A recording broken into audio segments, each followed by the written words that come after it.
Hey gang, and today I come to you with some sad news. Last we spoke, I took on a mega project challenge to build a fortress for my dwarves deep under the ocean, and this is the story of how we didn't even get that far.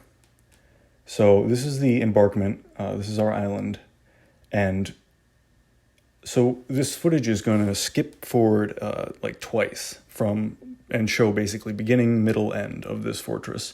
And I did it all last night. It was a quick embarkment, and I made specific mistakes that we can talk about because, it made me a better player, and it can make you a better player by learning from it. So we embark here on the beach, and the idea is that we're going to mine in, go down, fight the aquifer, get underneath it, and then build some kind of mechanism that can siphon from the ocean and flood things infinitely, basically, in a controlled way. And I was going to use that to make a membrane so that no dwarves could come up and nothing could come back down. I'm sorry, no dwarves could come back up. And then actually I was thinking about how to handle migrants, because migrants would come from the surface. And the only thing I could think of was to make some kind of big toilet flushing mechanism where the dwarves would be called to an area with a burrow, into a room basically, that had kind of a funnel shape.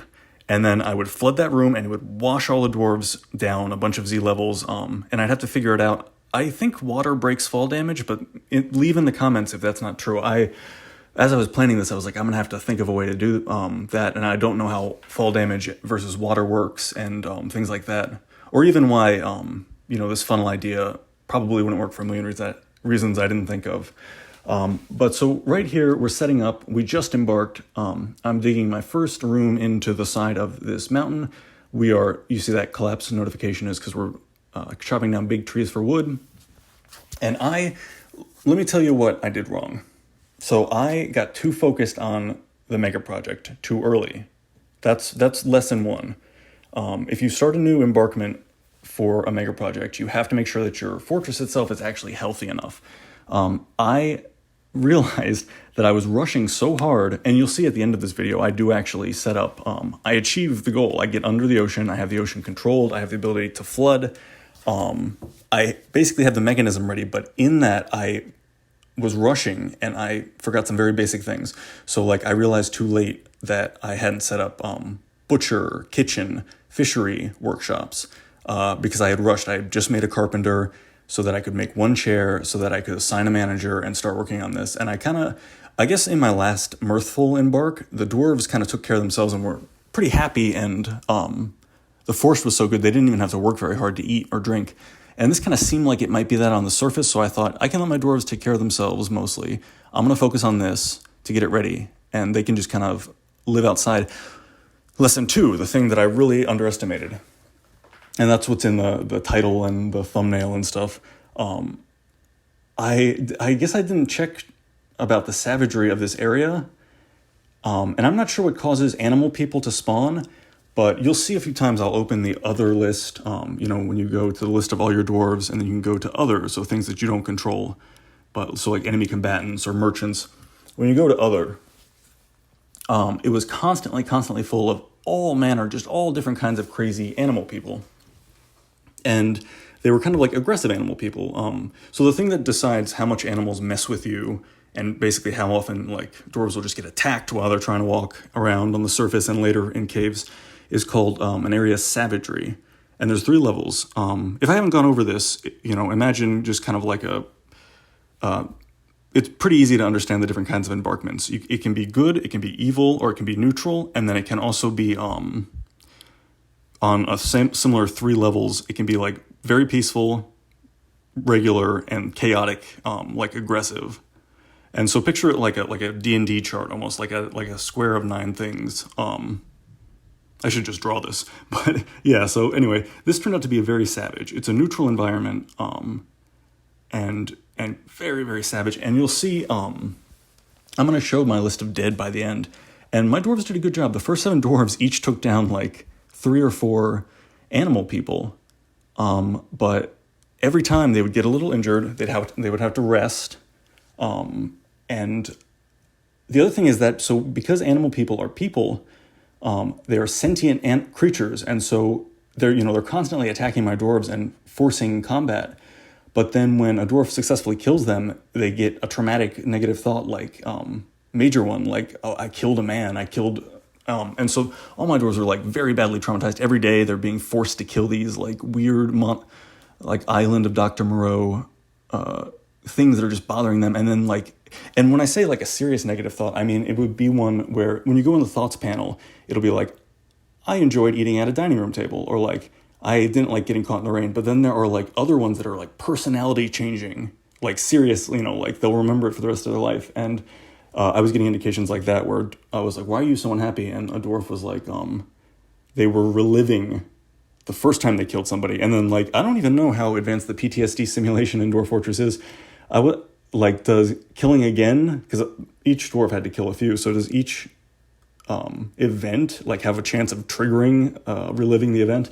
Anyway, so all my dwarves were very quickly like hating this place, feeling put upon and getting injured, and I wasn't even paying attention to them because so my last biome was mirthful, peaceful, which is probably the easiest, and I guess I didn't realize that normal is a little harder than mirthful in terms of keeping dwarves happy, and in terms of savagery, savage is way, way harder than peaceful. So I just wasn't ready. I was letting my dwarves do their thing because I was on autopilot from that easier map. And I was just building. You'll see by the end of this, I did a good job. We were totally underway, but I forgot to take care of the dwarves, and you gotta take care of the dwarves, my friends. I think at the height of this fortress's success, from the viewpoint of playing it correctly and having like a healthy community that can resist different challenges, I think it was at its height about a deal with the fish. Sorry, I was reading my save file to see what I was doing at that time. By the way, I think we've jumped forward once, and we're going to be jumping forward again to the end game. So I don't think I actually got footage of it at its height, but we were trading. We had like 22. That's my honest memory. I'm pretty sure it was 22 at the height. And because it's an island, I was surprised we got any migrants. But it did roll for us like once or twice. And actually, we've jumped forward, and yeah, we only made it to year 6. But it feels like it was more, honestly, because I feel like we traded like twice. I guess that's normal for a year.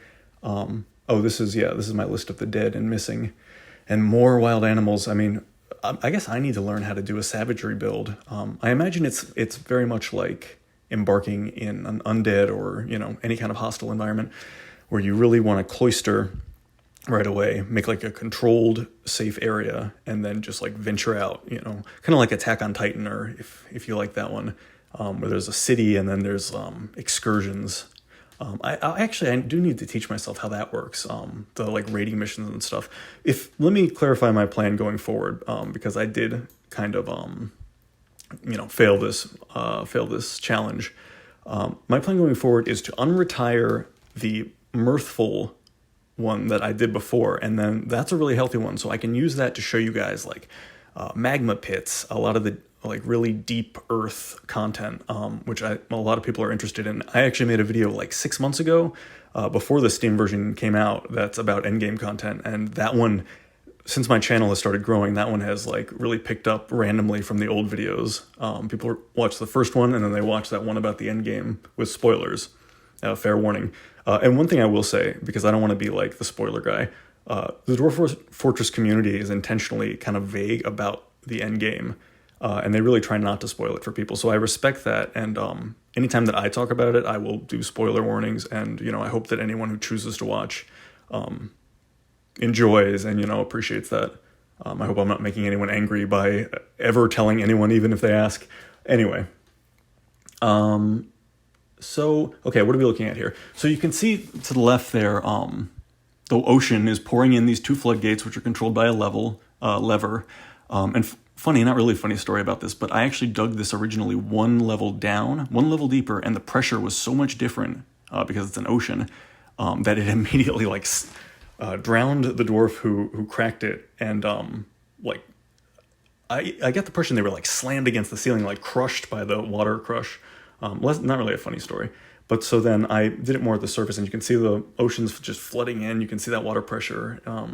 Water pressure in this is pretty cool. It's pretty realistic, at least as far as I can tell. And especially with oceans and things like that, the water cool, like intense water pressure stuff can be interesting. But then you see it goes down here, it powers a water wheel, and it powers it great. I mean, total power 100. I think that's maximum efficiency, like 100% of water wheel potential. And then it drains off the map here, but it also feeds a waterfall that's right in kind of the... I just realized I was pointing with my mouse at the video, but you can't see that, obviously. So, but right center screen, a little towards the top, where the water is crawling towards, that's also a waterfall, which would have been great and really useful if, you know, I kind of built that late to try to save this fortress as I realized, okay, so this is where, yeah, this is endgame, and where I realized that it's basically, yeah, done. I built that water... Sorry, I was thinking about all my failings and I forgot what I was going to say. But I built that waterfall late and as a desperate attempt to get them out of this tantrum spiral. But then they were still getting attacked. And then I realized the same way that I set it up too fast and I realized too late about the butcher, the fishery, the kitchen.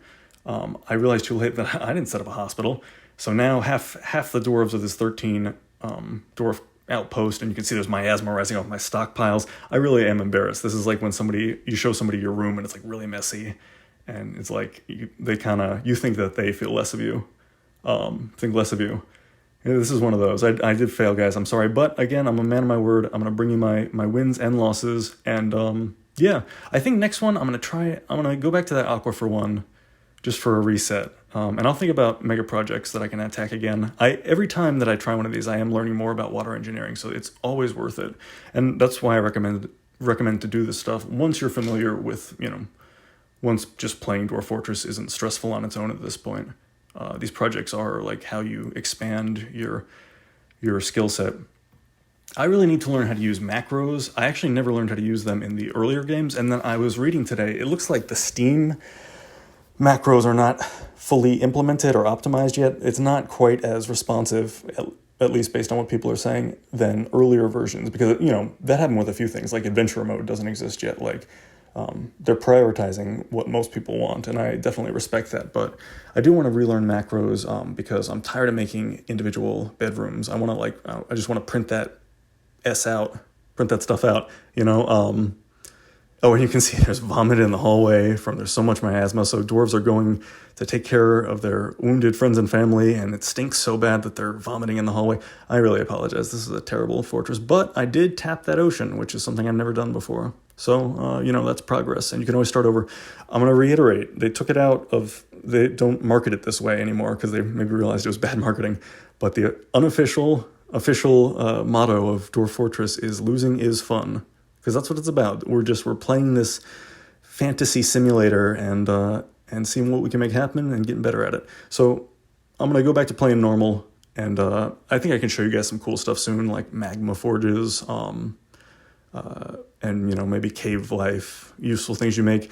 Dwarven cheese I was reading about is actually pretty nasty, pretty gross, but dwarven cheese and dwarven milk are kind of some lore things that I believe you can make once you're in the caves. Basically, that's what you need.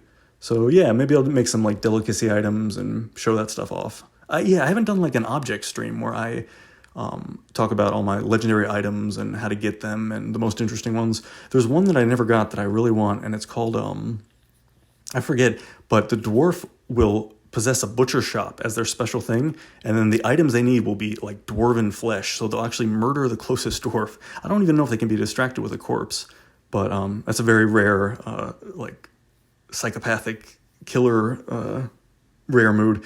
But it would be interesting because they do successfully complete the item if they're not struck down for the murder, and then you have a really cursed, you know, a really sinister demonic item. All right, anyway, thanks for watching, guys. I hope I didn't ramble too much. This was especially a rambly one. But don't forget to like and subscribe if you made it this far. Seriously, the subscribers are going up every day, and that pumps me up. It makes me want to get better at this, at Dwarf Fortress, and at presenting, and at video making. And that's all things that I want to be interested in. So thanks again, everybody. Have a good night.